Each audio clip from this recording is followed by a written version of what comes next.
Iowa State will get it back.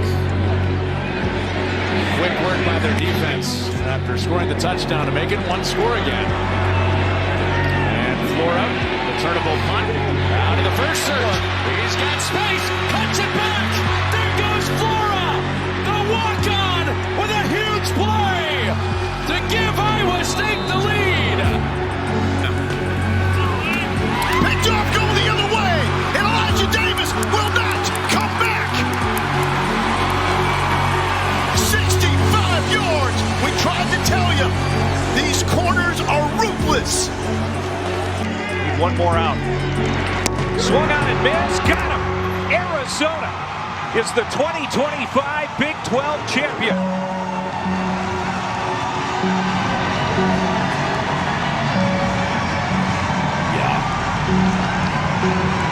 And getting rid of the ball. 10 to shoot. Nunez. Bailey mopping for three. And the dagger. Bradley fires. And Houston, the Cougars are champions here in the Big 12.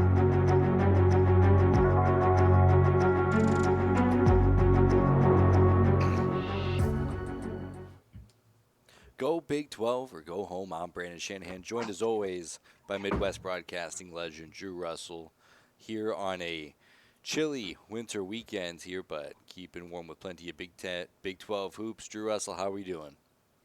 Brandon Shanahan, it has been a funky little week. A lot of snow across kind of the Mid-South, a little lower Midwest too.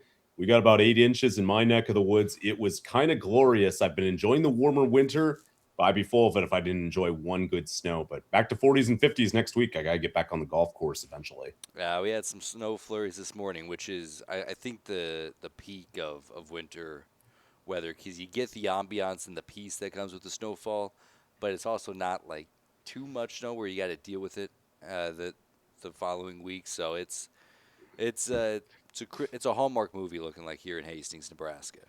So I respect that. You know, I got to be honest with you, Brandon. It took me a minute on Monday. I came into my work about an hour and a half late. Just roads were a little slick. Wanted to get the plows, just kind of plowed off a little bit more before I came in. I thought, I'm running a little bit late. Hopefully, I got great bosses, so they'll be understanding. I came in, and I forgot I work in an academic institution now. There was not like a soul on campus. It was just a snow day. And, as a radio station guy through and through, I'm used to always being in no matter what the weather is. I'm like the U.S. Postal Service. We're always in. Brandon Shanahan gets that. But, yeah, I was the only one in. It was absolutely funky. And they're like, you could just work from home. I'm like, well, for once, I actually did have enough stuff to do. But, yeah, I was kind of like, oh, yeah, that's right. Yeah. I'm back on school time. Yeah, school days are kind of electric, ladies and gentlemen. So, yeah, students weren't happy with me. I didn't cancel class, but I also, it's a work day. Yeah, they were like, I was the only professor in the communications department that didn't officially cancel class. I can just feel you rate my professor rating tanking as we speak. Oh, Drew Russell's going to be a 1-star. rate my professor, ladies and gentlemen. It's going to be an ugly situation. Yeah, it is pretty interesting, though. Yeah, you give a snow day, they're like, yeah, they expect it. But yeah, if you don't, it's like, yeah. But that's that northern reputation, Brandon. Down here, snow, it'll ruin a school for a week. As we both know, up north, life continues on. Doesn't matter. Well, I mean, same thing, where I just came from in Texas. They've been closed for a week plus now. I think they finally went back to school today. But, I mean, it had been a full week, I think, without classes. And it's the videos that come out of the Dallas-Fort Worth Metropolitan when there's even a little bit of collectible snow on the ground is a peak entertainment. We got that going. Yeah, you got that going for you. And it is, and this was a pretty ugly storm in certain parts of the South. I mean, there was a good chunk of ice, a lot of people without power. And I will say driving on ice and ice on hills, which you do find more hills like in my neck of the woods, it isn't as easy necessarily than driving, say, on flat roads in, say, a rural Kansas, Iowa, Illinois, Indiana. But that said, it is still humorous now and then how much people will freak out over the littlest things. And yeah, like our schools finally just opened back up today. And I was like, the road's been cleared since Monday morning, but a lot of back roads, that's how life is. Yeah, it's a different world, especially now back and living in a small town, because like I grew up in Omaha, like the road crew, like they have such a good infrastructure for handling snow and snow removal. That's not everywhere. That is a unique attribute of the Omaha metropolitan. So there's still, I mean, it warmed up a little bit this weekend to get rid of the last snow that had stuck, but like last night driving in a very small town, I was like, oh, it looks like the only people who have touched this road are people driving on it. Nobody's even tried to get the snow off the road, but that's part of the deal. Different strokes That's for just different part of the folks. deal.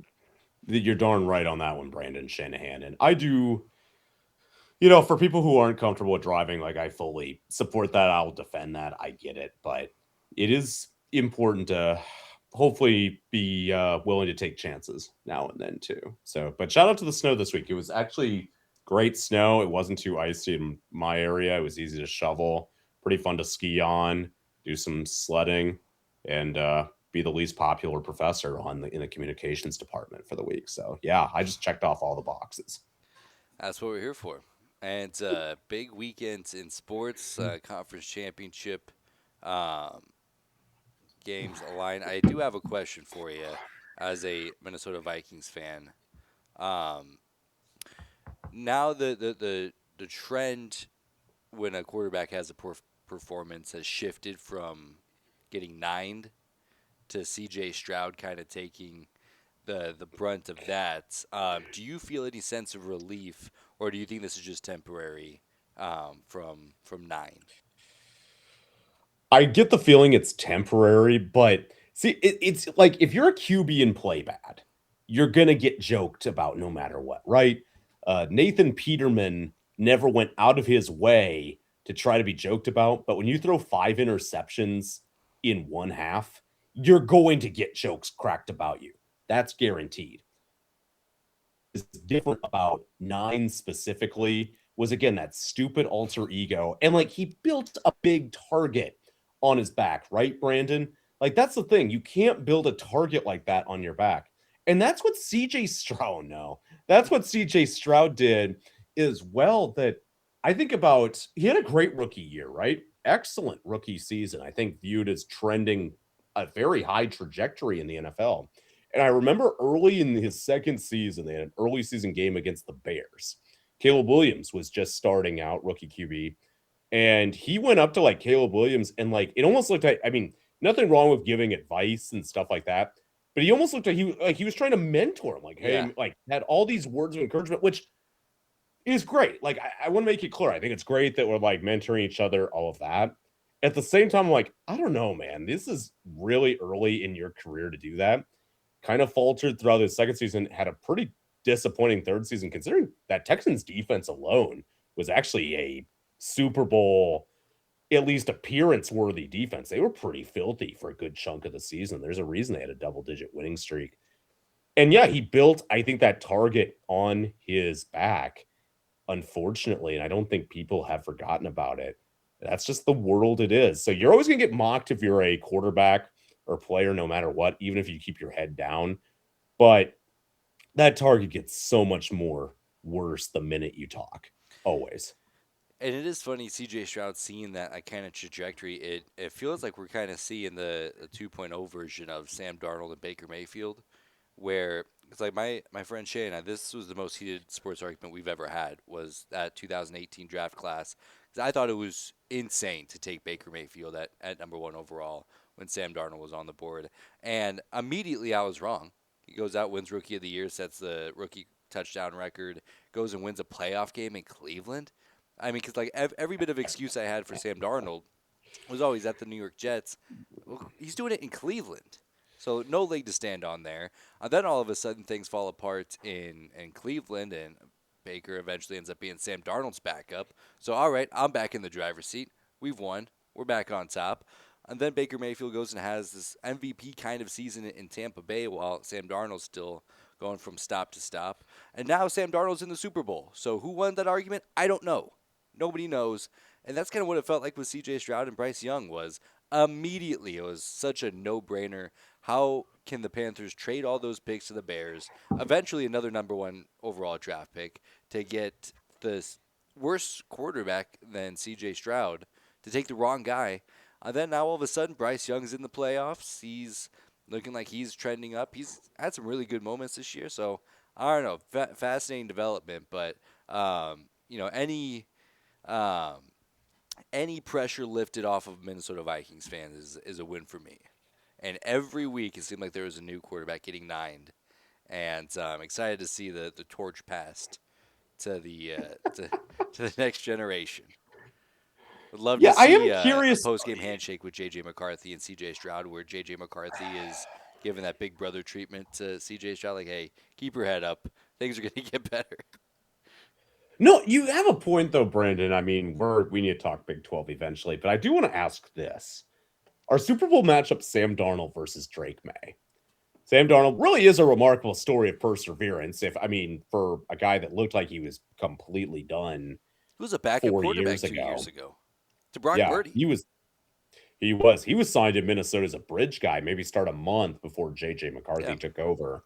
McCarthy gets hurt, and he had a tremendous regular season in 24. What's interesting is the loser of this game. Now, the QB and team is always going to get a ton of hate online, no matter what happens. You lose the game. I just get the feeling the QB that loses this game is going to get a ton of hate, like a beyond ton of hate. Sam Darnold more than Drake May. Oh, I think it's Drake May will around. take a shot. You think so? I think the schedule is going to get clowned if he can't come up with the win here. Yeah, the easiest schedule in the NFL in the last 25 years. Got to play against playoff dropper Justin Herbert. Got to play against the backup quarterback in Jarrett Stidham. Got to play against the C.J. Stroud that we just the peak version of C.J. Stroud playoff dropper who replaced J.J. McCarthy as the meme quarterback, and then now finally gets to play a legit team in Seattle. If he can't win this game, I think he's going to get clowned way more than Sam Darnold. I think everybody's just so stoked, or I guess so surprised that Sam Darnold's here in the first place, that he kind of is playing with house money. That's fair. That actually is fair. But let's go with this. I'll ask a second question, Brandon, and then we'll go from there. For quarterbacks in Super Bowl history, when you just look at and maybe we'll just go 21st century. We'll keep it simple on us. This is one of the more, wouldn't you make a pretty good argument, dull QB matchups when you just look at, usually there's big historical figures. Usually one of the QBs is historically on track for a Hall of Fame, somewhat on pace. Sometimes you have like a QB that just somehow made it. Jimmy Garoppolo somehow made it with the Niners, right? Don't know how, but he was a starting QB in the Super Bowl. Nick Foles, granted, coming off as a backup, he was a starting QB in the Super Bowl. The thing is, though, on the other side is a rising talent at the time and a guy who's solidified himself already in NFL history, and a Mahomes who played Garoppolo. And on the other side with Foles, he was taking on Tom Brady. Now, Foles actually won, which is even crazier. But these are two QBs, and maybe May's like a young Brady. I guess if you ask Pat's fan, that's what they think. But like, this is one of the more, usually there's, I feel like, a semi to established QB in the Super Bowl. And probably the last time we haven't had that, I guess I could say Mahomes and Garoppolo, because Mahomes he had 2 great regular seasons, productive postseasons, but he never won a Super Bowl. He never had that. I mean, he had a couple signature moments, but not in the big game. But it feels like from a QB accomplishment standpoint, this is one of the lower tiers in Super Bowl history. It does kind of feel like that. It does, and it speaks to, I don't know, maybe a different evolution of the NFL these days. Because you're right. I mean, Patrick Mahomes has dominated the NFL for so long. It feels like that's the standard of quarterback play that we expect in the Super Bowl, and even just the AFC. Joe Burrow had that run many moons ago. I don't think he's made the playoffs since, but he did make a Super Bowl. Lamar Jackson, Josh Allen are racking up MVPs. It's just, it's definitely a different speed than what we're used to. But I think that's gonna make for a compelling story. And I don't know, maybe Drake May is that guy, and it turns out that Drake May is the next wave of elite quarterbacks, which would be a bummer to, like, we finally get a Super Bowl without the Chiefs. but it's the Patriots who to throw them, which is disappointing. And I'll piggyback one more comment, Brandon. I'm going right now through starting Super Bowl QBs. I'm not going to go through entire history, but I'll go since 2000, since we're talking 21st century. The only time that I feel like maybe two mediocre, probably worse, might have been the 2000 Super Bowl when the Ravens had that elite defense over the Giants. Trent Dilfer versus Kerry Collins. UAB and Kerry Collins wasn't a bad QB. Trent Dilfer is a Super Bowl winner. Different world. But I feel like that's the only game. I mean, even like 2002, Brad Johnson, Rich Gannon. Rich Gannon was MVP that season. He was quite good. And then every other Super Bowl has pretty significant, like Tom Brady, Roethlisberger, Peyton Manning, Kurt Warner, Breeze. I mean, maybe 2012 and Joe Flacco versus Colin Kaepernick, maybe. That's a fun one to look back on. I mean, Joe Flacco has had a great NFL career, so I don't know if he falls into that category the same way. But that is kind of a funky matchup because we really thought that Colin Kaepernick was the next wave. He was on the rise to stardom at the time, and boy, and a lot of chaos after that. But nonetheless, like, that's the only one I feel Brandon shows, and Tom Brady's helped this list quite a bit, where he's in a lot of these. But I mean, I am looking at the rest. I'm like, there's usually a big signature QB / or a very young rising QB. Like, for example, Stafford Burrow going in. Stafford never made a big game, but established QB, respected QB. Matchup. Quarterback. It was. And Joe Burrow was viewed as a rising talent, similar on the trajectory of Mahomes in terms of this guy might be a historical player. Now, he's still a great player. At that point. They were simpler times for everybody. But I don't know. Like, this is just a very interesting QB matchup and not one that, and who knows? Drake May is very young still. Sam Darnold still has a potential whole second half of his career to go.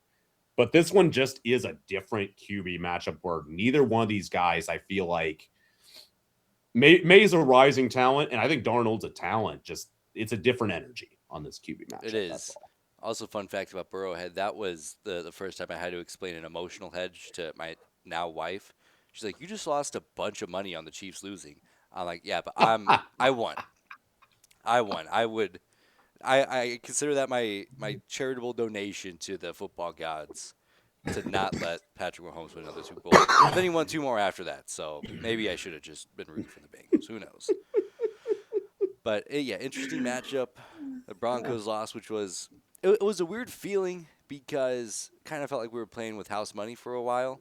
Like, leading up to the game, I was like, it's cool that the Broncos are here. It's cool that Bo Nix performed so well on the big stage. It finally seems like he's finally getting his flowers. And now without him, kind of you're just playing with house money. If we win, great. Shout out to the defense.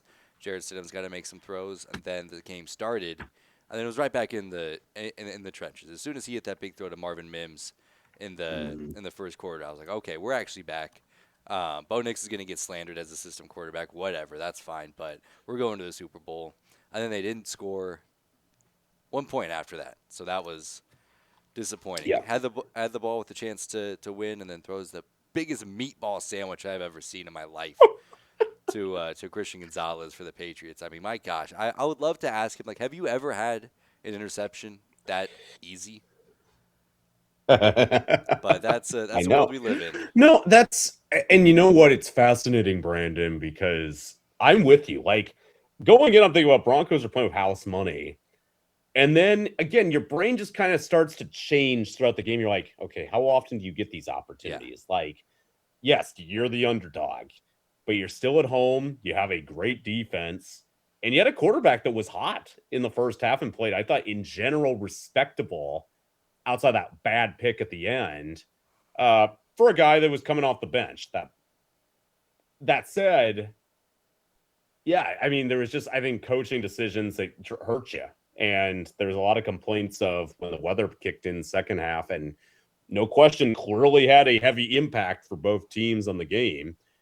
And people were like, oh, I want the indoor. I'm like, this is football, man. This is part of it. I did have that thought during the game. Like, this is a classic game.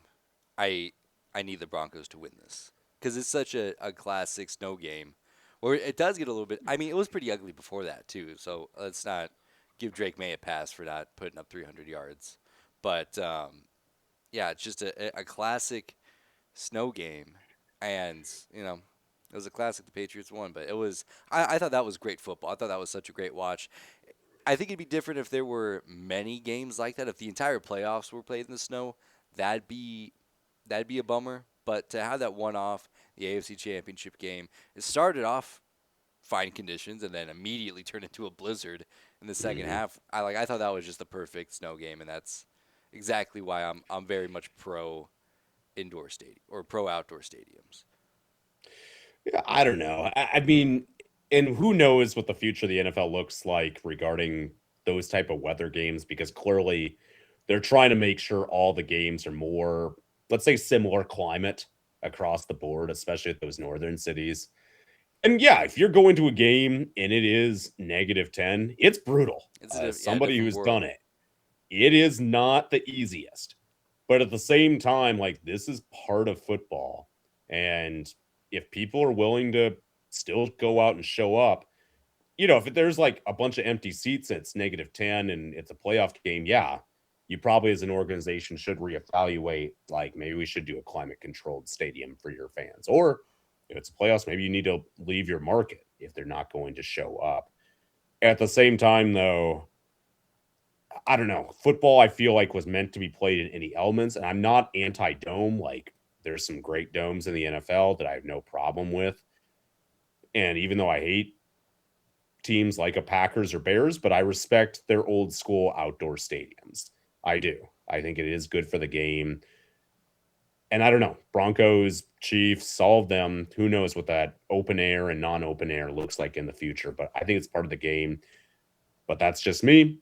We're not here to talk NFL all day, but I had to get that off my chest, Brandon. I just want to say I'm really sorry to the Broncos. There's not much you can do, but like, still, that's tough. That's a tough way to go out when if you're starting QB. Who knows? Let's go with that. Who knows? Who knows? And that, I guess we do have that in our back pocket as a fan. It's like, okay, well, obviously we win that game with Bo Nix. Whether that's true or not, I don't know.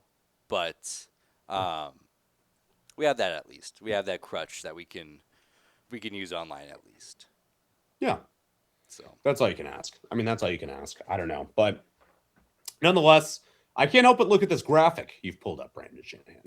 Oh, yeah. The schedule graphic and all the dog shit teams that the Patriots had to get through to get to this point. The Steelers fired their coach.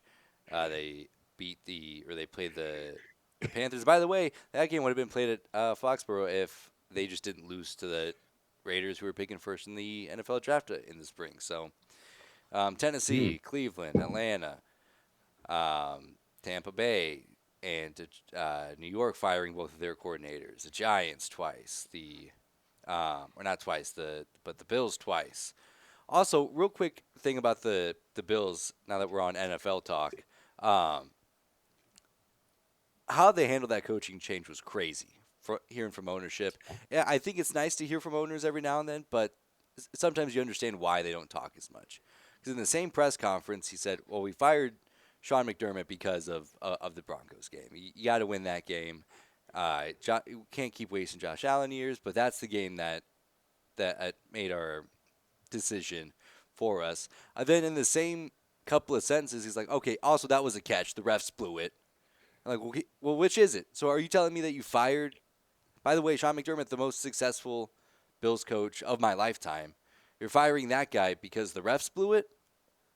That's a crazy thing to admit, but there's no doubt it's a crazy thing to admit. And owners in the NFL have definitely always been under fire traditionally. I think that's happened most of our lives, Brandon. But I've never seen, and owners usually will do a press conference once or twice a season, unless it's like a Jerry Jones who's always going to be in front of a camera when he can get there. But yeah, like how Terry Pagula handled it in Buffalo, pretty interesting. How things were handled in Baltimore, even initially was interesting. Of saying, Lamar Jackson has no say over the hire, and that's, I mean, you're right. Like, technically, it's the owner's team. He can do whatever he wants, but they have to know from an ownership standpoint, PR is absolutely everything. And it's not easy. One misstep, one false statement, it's always going to blow up. And that's exactly what happened to the Bills. And there will be a very watchful eye on the Buffalo Bills because if some reason Joe Brady doesn't work out, or if they continue to fail in the postseason, there's going to be some very, very angry Buffalo fans for potentially wasting a Josh Allen-like player similar to, I guess, if you're looking at championship standpoints compared to, say, let's say Dan Marino down in Miami. Yeah, also crazy to promote from within in that spot. Yeah. To be like, okay, well, we need to change. We need a fresh voice. We need to shake things up and then just get the next guy in waiting. The keys to the castle is crazy. It is. I guess they clearly have a lot of respect for Joe Brady, and there's nothing wrong with that. At least they go from, I guess, a defensive coach to an offensive coach on paper. But it's tough. I mean, McDermott was heavily respected in that locker room by those guys. He clearly had that locker room with them, and I felt that it wasn't perfect with certain logistics at times on games. And yeah, they had some violent losses in the playoffs. I mean, some of the most brutal ways to go out. They've experienced it. As a Vikings fan, I must say Buffalo's gone out of the playoffs in as brutal ways, if not even a couple more than even us. And that is saying something. There's no other way to put it. So I think for Buffalo, they're definitely, there's always going to be eyes on those teams that you feel like have a very talented QB, potential generational QB.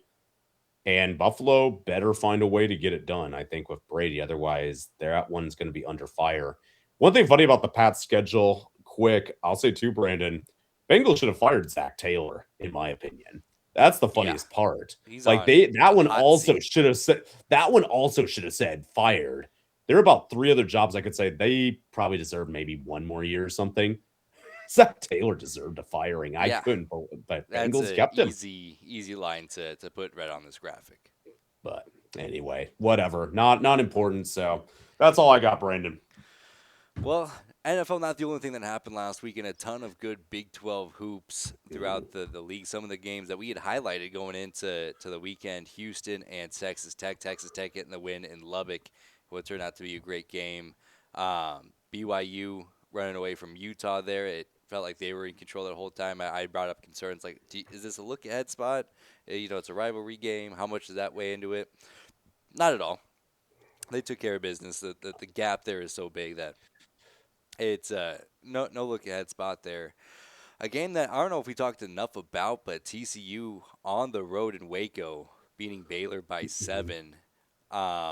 Is Baylor bad, or because I thought going into last week that they're Baylor bad. They're they'll be in the tournament. They'll be fine. Just not to the standard. They got to have conversations. Maybe bring in Kim Mulkey. That was really the point of that conversation, was to bring up Kim Mulkey as a head basketball coach at Baylor.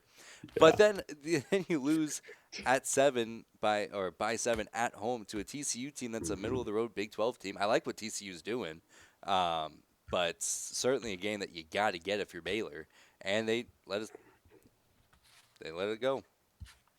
Yeah, Baylor, I think, to be blunt, as of right now, Brandon, and there's still a half of the Big 12 season to go, and Iowa State's on their schedule in the future, so I'm going to be very careful with my words because I know us.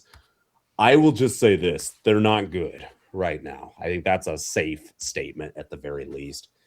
I remember back in early December, they got off to a pretty healthy start overall. Playing that tournament out in Vegas, the players-only tournament, went 2-1, only lost to a St. John's team that isn't too bad in the Big East. I think at the time I didn't really think much of it. But the game I remember in early December, it was the same day as Iowa State crushing Purdue, they played Memphis on the road. And Memphis got off to a very bad start to begin the season. And yeah, I thought Baylor should take care of business even on the road. They were a definite favorite because I do remember having a light financial interest in that game specifically. They played terrible. They looked lost. They didn't execute offensively. And that was the first time I was like, okay, I mean, I chalked it more to, hey, Memphis had a good day. They took care of all their bad teams, but since they've entered Big 12 play, only win at Oklahoma State by 15, which actually isn't a terrible that's like a decent win. Honestly, I still respect what Oklahoma State's doing, but they have some losses that are not easy. Specifically, TCU. They've also had a tough schedule too, Brandon. What they do, kind of, I would say, especially in the latter portion of the schedule, that's going to give us the full inkling. I still think there's a lot of wins on the board for them, but man, I mean, there's got to be no confidence in that locker room right now. Like that's got to be shot. Yeah, that's a tough draw. And then not only that, but a game that we didn't talk too much about the early week slate outside of Arizona BYU, and we'll talk about that game in a minute. But then you go on the road and lose by double digits to Cincinnati. So there's not Yeah. even like, oh well, we just had a bad night at home, lose against TCU. It happens. It's a rivalry game. These things happen. But Cincinnati is a team that if you're Baylor, you got to. Those are the opportunities where you got to make hay. Yeah. Yeah. And definitely on paper. I mean, Cincinnati, at least at home in Big 12 play, has been competitive. They beat Iowa State, so I have to be careful in saying Cincinnati's bad because they did get us a couple Saturdays ago. But yeah, like that was I think the way they lost, I think, was the way that was more disappointing. Yeah. Just the lack of effort, the lack of energy. And we talked about the legacy of Scott Drew, I think, just last week, Brandon. And again, like the legacy is all time at Baylor, but I'm guessing I don't think he regrets staying whatsoever at Waco at all. I think he loves Baylor, loves the institution, everything involved. But I'll say this, Brandon, if he was at Kentucky right now and this happened, he'd have been fired mid-season. So I think for everybody, it worked out that he stayed in Waco, but still tough. And defensively, they're just not playing at the rate that they need to historically. So I think that's kind of something that's been tough for them. And I mean, we can go through the rest of the slate in a minute, but yeah, it's been tough, even with the addition of the not NBA player, but the draft pick hasn't seemed to matter whatsoever. Everybody made a big deal out of it, including us, rightfully so. I still don't like that trend, but actually, they've gotten worse since he's joined the roster. Currently sitting at 1-7 in Big 12 play, sandwiched between powerhouses Utah and Kansas State in the Big 12 standings for dead last. So even in a down year, because if you told me going into the season, like, all right, it's going to be a rough year for Baylor. All right, whatever. They're not going to, make a Final Four run or anything. But to try to fight their way out of the cellar of the Big 12 with teams like Utah and Kansas State, crazy place to be for the Bears. It is. And I'll tell you what, Brandon, we talked about our tiers a little bit last week of where the conference is in tiers. And I had a pretty thorough breakdown of about 4 to 5 tiers. It's more and more just straight up looking like we've got 2 tiers in the Big 12 right now. And you have that upper echelon with Arizona, Houston, Tech, Iowa State, BYU, Kansas. I will throw UCF in there. I will throw West Virginia. I'll throw those teams kind of happily in there. 8 teams, I think, solid teams. TCU's kind of on that bubble. And then you go to the other portion of the Big 12 where you have Cincinnati, Oklahoma State, Colorado, Arizona State, Utah, Baylor, K-State. Like, not nearly as good. And yeah, I know Oklahoma State's 14-6. I do like where they're trending in their direction. I mean that. They are definitely more watchable than they have been in previous seasons.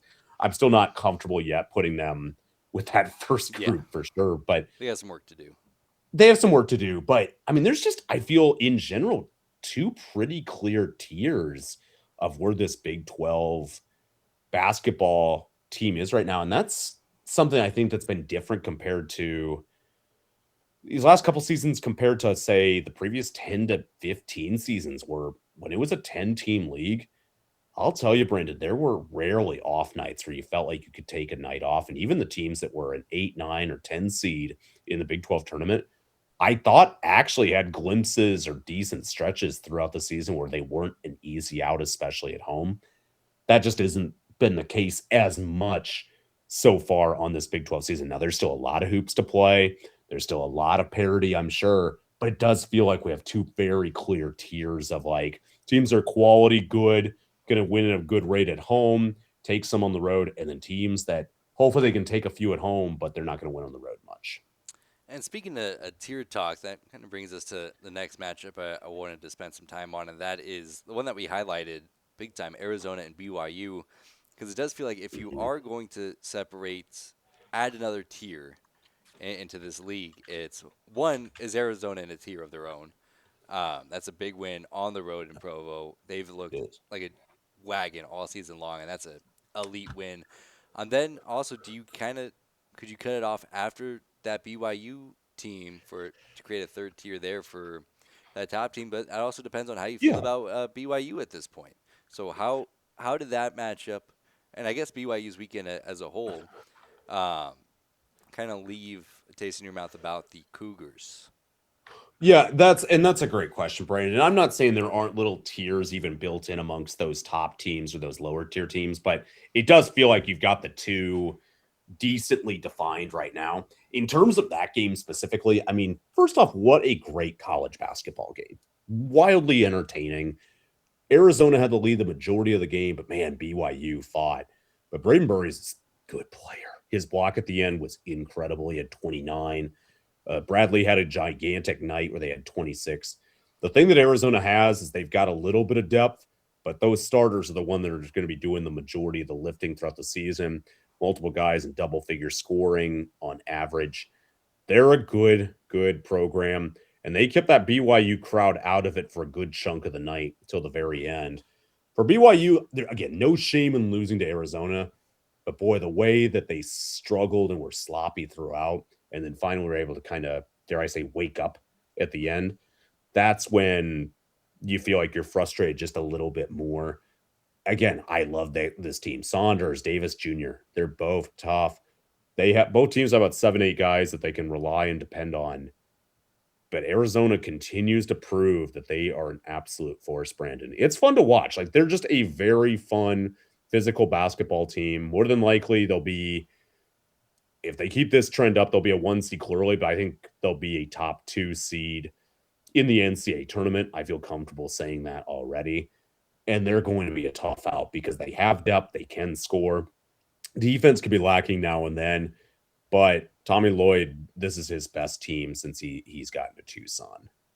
And I do think it kind of beats home the point that BYU is built so heavily around AJ Depance. Now, granted, he still had 24 points. He's still a freak of nature. But to have a guy who can have a cold night as a true freshman, 6 for 24 from the field, 1 for 8 from beyond the arc, against a team like Arizona who had 2 guys scored 25 plus, had 4 guys in double figures. You know, how those formulas where you have multiple guys who could do it at a high level night in, night out compared to a team that's just built around a single freak. How does that work down the stretch? Now, granted, even with that cold night from Debance, it's still a 3-point game at home. They were still in it down the stretch, but interesting to see those two dynamics go head to head in kind of that worst. Now, I want to say worst case scenario because it could have definitely been worse for Debanza, but that's kind of the one thing that I keep an eye out on with teams like BYU. Yeah, and it is a fascinating ordeal because I do think BYU has a couple of other guys that still can score at a pretty good clip, like with Saunders, Davis Jr. Kata Inside's a solid post player, especially on the boards, but you're right. I mean, it's always tougher to defend a team when you have 4 or 5 guys who can just score at any time or flat out shoot or score in a wide variety of ways. Of course, defensively, it's more difficult. The one thing that is nice about having a clear number 1 or 2 offensive players is end of game situations. You kind of know the guy that you're going to go to at the end, and that can be nice, especially come NCAA tournament time, where you do just have a guy that's like, I got to be the man tonight. I'm going to take 20 shots. I've got to find a way to hopefully sink in 8 to 12 range. And that's the thing that BYU has, but they've got depth. They just got to keep finding a way to build that depth specifically. And for Arizona, it is easier on a player too, and you don't have to be counted on every single night in and night out, especially during conference season. I think that's why you see most of the time teams that maybe they still have top tier players that maybe are obviously elite, but they still have a well-rounded roster where it feels like any guy who's on the court can score at a healthy rate. And so I guess just kind of piggybacking off of this tier talk, we talk about Arizona in such a bright light, and they deserve it. But how far off are teams like Iowa State and Houston away from them? We've seen them kind of have their lulls that we just haven't seen from Arizona yet.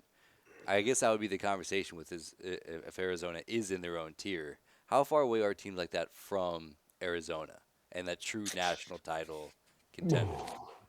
Yeah, I mean, we talked about it a little bit a couple weeks ago of just where these teams are at. And if I'm looking at just national title contenders right now, I'm going to go with just two teams in the Big 12. I'm going to say Arizona and I'm going to say Houston. These are two genuinely elite teams. They are impossible to win at home, but most importantly, they know how to win away in neutral site too. I think those are always very good indicators of how a team is played because last time I checked in March Madness, maybe you have some games that are in your area or region, but you don't have any home games. And so knowing how to win on a neutral site or potentially a road floor is so important. And I think Arizona, Houston, they're not phased by absolutely anything. I think you do have a good second tier right now, that Tech, Iowa State, BYU, Kansas, really good teams. Teams that I think can be second weekend. For all we know, a dark horse in the Final Four. That remains to be seen. And obviously, February is always moving month. This is where you're going to see teams really continue to, I mean, resumes have been built. This is where you start to add more to it. A foundation's been laid in November, in December, in January. You usually have a pretty good inkling going into February, unless you have a complete collapse or you get really hot. You have a good inkling of where you're in the standing for the tournament. And this is the chance to kind of continue to build that resume, put the house up, get the trimming worked out, get the painting done inside. This is where you try to make it look pretty by the time Selection Sunday comes. In February, just around the corner here, and a great slate of games here Saturday and Sunday, as well as a good one on Monday. Before we dive into next week, any final thoughts on this last week or any other matchups that you wanted to highlight from the past week? Yeah, I think just, quickly, Brandon, I do want to give UCF a lot of credit personally. I just have a lot of respect for what Johnny Dawkins has been doing so far this Big 12 season. 5-3 in the conference. They're 16-4 overall. And they, look, Colorado isn't a great team, but for them to just go on the road, fly cross country to Boulder, find a road win in the altitude, I think is really inspiring. They're beating the teams they're supposed to beat right now. And I think that's a great number for them, winning at home against Arizona State. They've got a fun one tomorrow. We'll talk about in a little bit at home against Texas Tech. I think that'll give us a heavy indicator of where they're at. But I do want to just give them a shout out for winning the games that on paper they can and have the ability to do. So big shout out to UCF. And yeah, that matchup with Texas Tech is the one I wanted to highlight first with this Saturday slate of games, because I think I'm also looking on the other end, like Texas Tech. That's not a gimme game going across the country like that. And they had a decent week. They took down Houston, which was a big win for them. And they're kind of in the thick of that second tier in the Big 12. But this is also, a slip-up game. We've seen teams who we think are as good as Texas Tech, sometimes even better, go to Disney World and stumble and trip. And that UCF team, they're very solid. So what are you expecting to see in Orlando tomorrow afternoon? Yeah. I think chaos is what we're going to see in Orlando. I really am fascinated by Texas Tech personally because they're good. JT Toppin, already a very proven player, has doubled down and somehow gotten better this year. Tech wins tomorrow. They go to 17-4. They'd pick up a significant win, and then they go into Big Monday at Kansas at home with a lot of juice on their side. I think the big thing for them is not overlooking this game, but they're good, Brandon. I really like this Tech team, and I do think they're going to win. 3 of their 4 losses have been by less than 7, and they're all against, in general, good teams. I am curious where they're at as a program, though, too. So, I mean, there's a lot of narratives that are going to be written about this game. And whoever loses, it's not going to be this team as, I think these are 2 good teams.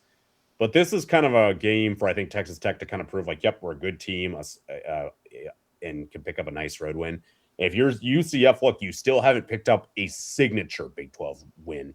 You've beat up on the lower tier teams. You've done your job. You've done a good job. Beat Texas Tech at home. That sends a statement to the rest of the conference. Hey, Orlando, Florida is not an easy place to play, and we can win.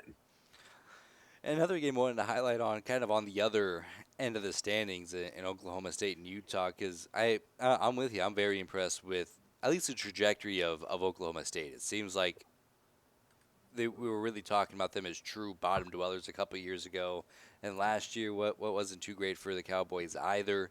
But then you get a winnable game, a winnable road game against Utah, and for Utah, I haven't seen too much from them to give me hope. But what would you make of this game if Oklahoma State goes in, gets that win on the road? Yeah, I think for Oklahoma State specifically, Brandon, they're coming off of a very poor performance at home against Iowa State. And not because they lost Iowa State. There's not a lot of shame in that. It's more how it happened. I mean, it was an emotional day. They were celebrating the 25-year anniversary of their plane crash that killed 10 people, and they did a kind of a halftime tribute to that. So it was an emotional game that day, and they just came out flatter than flat. Iowa State played great basketball, and they've done that to teams throughout the season, but they've had a full week of practice. And for Oklahoma State, I think for me to continue to say, hey, they're trending in the positive direction, they do have to find a way to go in and see if they can beat this Utah team on the road. And Utah, it's just a rebuilding situation right now for them. There's just simply flat out, that's the position they're in.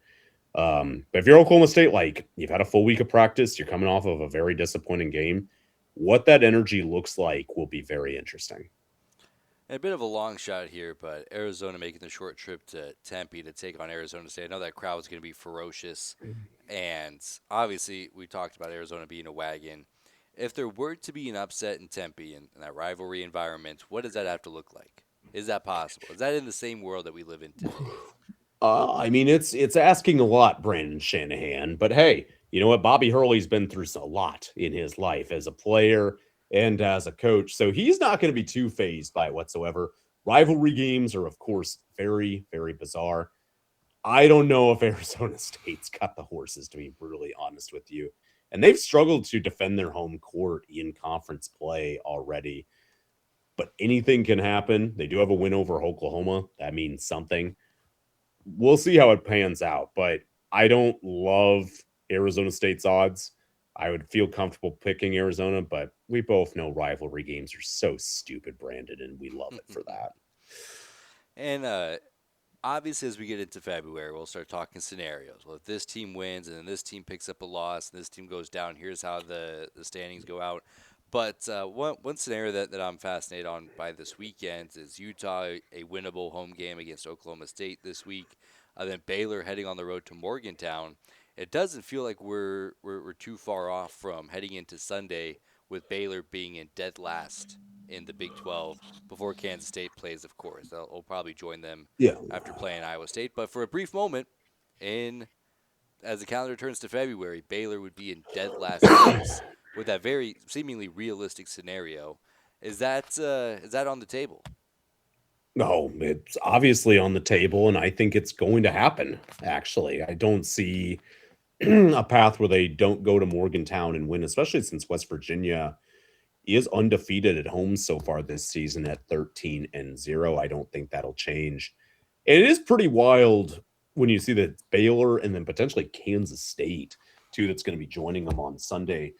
Kansas State basketball, they have had a roller coaster the last 2 years under Jerome Tang that has seen a little bit of everything. I mean, when he came in, they were, pretty solid, Brandon. They really were good initially, made the tournament back in 23. There was buzz of him going to Kentucky for a moment. Brandon, they were 3 points away from going to the Final Four in 2023.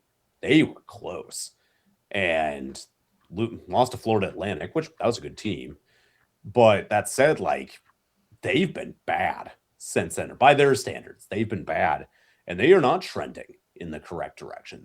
If they miss again, this will be year number 3 now that they have missed the tournament under Jerome Tang, which is, I'll admit, shocking because he had great success as a associate head coach at Baylor.